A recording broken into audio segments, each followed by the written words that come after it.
Rumi said, if words come from the heart, they will enter the heart.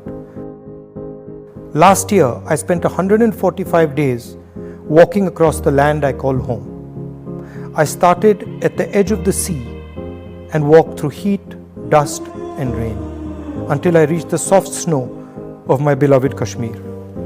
I wanted to know precisely what it was that I loved. Was it this land? Was it a people? Was it a set of ideas?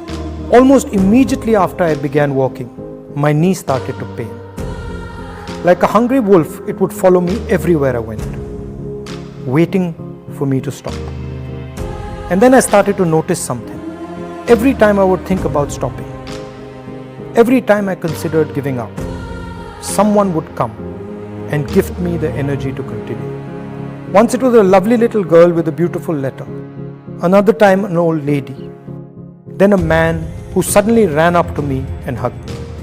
It was as if a silent energy kept helping me. There was always a din in the space where we walked, with loud slogans, clicking cameras, and people pushing and shoving. Then one day, I felt a silence I had never felt before. I could hear nothing but the voice of the person holding my hand and talking to me. He was a farmer, and he spoke about his crop. He was crying as he showed me the strands of rotten cotton. There was nothing I could say, so I stopped walking and hugged him. It happened with children, with mothers, with students. It happened with shopkeepers, carpenters, and laborers. It happened with soldiers. Now, I would almost never hear myself or the crowd. My attention would not move from the person who spoke into my ear. The object of my love had suddenly revealed herself.